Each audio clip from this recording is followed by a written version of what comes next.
up guys, it's Jera here. Okay, so I saved this piece of panel from VidCon specifically for its own thing because I just think it is so important and it needs to be heard for any person, any LGBTQ plus creator or possible creator in the future, just in dealing with the monetization issue that we are all dealing with and all experience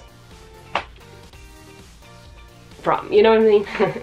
So I just thought like there's a lot of like really interesting things in this little bit, and it was basically about not backing down.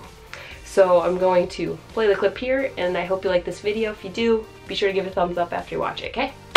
Later guys. It's not about the word queer being demonetized because it's the word queer. It's about it being more commonly affiliated with hate speech. So the best way to counterbalance the algorithm not knowing what is or is not hate speech is to fill it up with more queer content creators saying positive things and to reteach it. It needs to learn and can only learn with more data, and it will only have more data if people continue to make content. I don't want to see our community get smaller and smaller.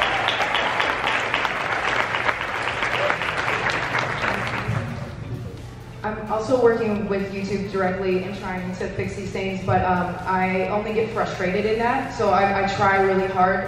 They have an LGBT panel with 10 of us, and we're supposed to be able to tell them what they're not doing. It was supposed to be are or not doing, but it's not doing. And I found out in that it is frustrating, and there's ways to combat it, like Hannah was saying, but also pretty much what I got from them, or what I am getting from them, is like, oh, we have to silence you guys because we have to silence the others as well. And so if they're not getting freedom of speech, we have to kind of, you know, hinder you guys a little bit as well. And that's, I know this is the next topic, so we'll get into it with like the anti-gay stuff like floating around. But there are, you know, things that used to be, lesbian couple, lesbian relationship used to be one of my biggest tags, and like everybody's coming to the videos at that point, and we can't use those anymore. So it's sad, but that's one way to kind of get around it as well, is just make sure that you are doing your content to the best of your ability and being consistent and trying to reach out for brands, because even if my video is not being demonetized, it's still the lowest ad revenue I've ever seen ever. So I don't want to focus on that, because then that's not the reason why I'm still doing this. It's you guys here. And so I don't let that take away from you wanting to create anymore, and just maybe try to stay away from the hashtags that we used to be able to use, and to find each other and just use each other, and just, you know, have friends tell you about each other's content and things like that, and find people, and because we can't use those hashtags anymore. So maybe stay away from those, and then they will help you not get demonetized. Just be creative in your thumbnails. I just want to jump in really quickly. I love what both of you said, but still the thing that rubs me the wrong way about it, and Hannah, I think you totally broke it down very well, and I know that YouTube is working hard to change this, but what still rubs me the wrong way is that it is the marginalized community paying the price for the misdeeds of the oppressor, and that's tough. But the reality is that here's an entertainment platform that does not have any gatekeepers, unlike television, unlike all the other forms of mass media.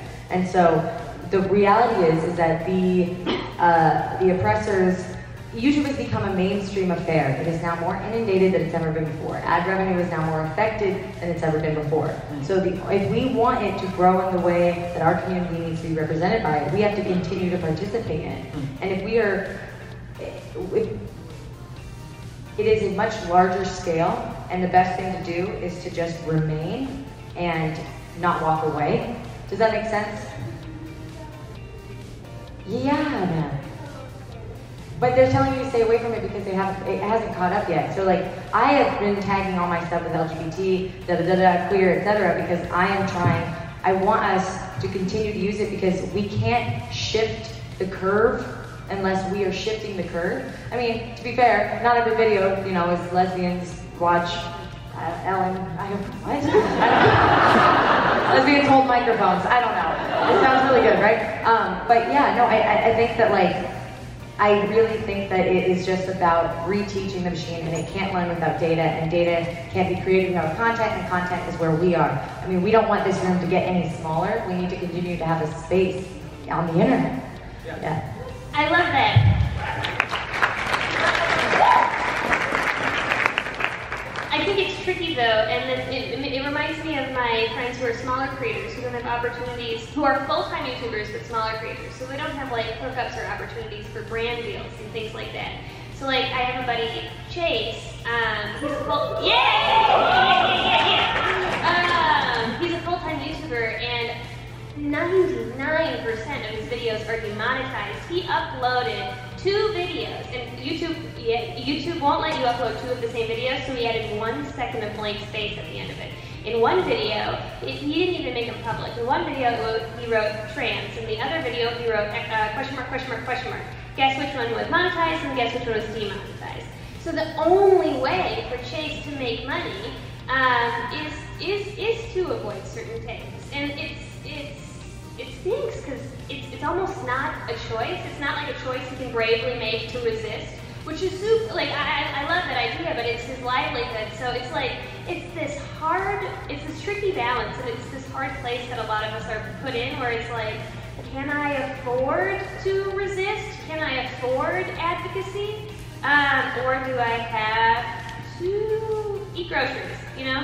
So it's just this difficult line we have to walk. I mean, I also think, like, what I'm just getting out of this is, like, this conversation we're having is making me so angry. Like, I'm so pissed off right now. And the thing is, like, I just think, like, honestly, like, I know that YouTube is working and they're doing their things and it's hard, right? But I just keep thinking, like, YouTube, you have so much money. Figure it out. Just honestly, figure it out. Like, I think, like, there are so many, like, ways that we have to try and work around because we don't have a choice, right? We have to do these frustrating things because people have to make money. We have to figure out how to, like, make it better. But at the same time, like, I think it's good that we're all here and we're feeling this anger, because I'm just like, I'm like not gonna stop tweeting, not gonna stop yelling, not gonna stop wanting to fight somebody, because it is total bullshit. And we need, like, figure it out. Just be better, honestly. I don't know if they're not here, but be fucking better.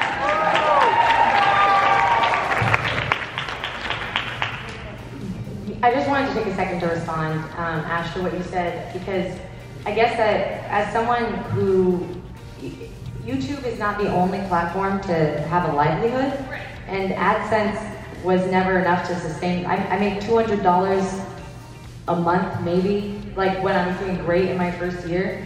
So the idea of YouTube being a sole source of income is a philosophy I don't subscribe to, pun intended. But that being said, it's like building communities. Like in my first year, I made money off of people buying T-shirts, or and now there are systems like Patreon, donations. There are ways to be present, and you're absolutely right. Anger is worth expressing. It's worth expressing, but if you are yelling at a wall, like the wall isn't going to be able to do anything. And I just want us to be a strong community together and just continue to exist, because it's like, we've been talking about how YouTube is like, it's mistaken. It's learned the wrong direction, right? And like, they're not gonna change direction unless we participate in changing the direction, And it's more than a conversation. It's content creation. It's everything. It's everything you guys at BuzzFeed are doing. It's the continued presence of trans people online. It's like continuing to do that, and it's really frustrating and upsetting. But I believe that we can fix this as long as we focus on fixing it and not what they are doing wrong. You know what I mean? So you're saying, you're just encouraging smaller creators to realize. Diversify your income. Yeah, exactly. Diversify your income. Realize that it's like it's not a smart move to put all your money in one pot. And also that makes sense. Yeah, my YouTube income is like, it's not any of it, and it wasn't. So even back in the day, it's like right now, it's like, I can say that, because you get like book deals, blah, blah, blah. But like back in the day, even in my first year, in 2011, I made $18,000 total that year. The majority of it was from my job and merch. Okay? So like everybody, blah, blah, blah, YouTube superstar. But really, when you're starting out and you're small, I can't imagine it having been enough to sustain my apartment, my rent. You know what I mean? So that's just a perspective from an old geezer on the internet. You know what I mean?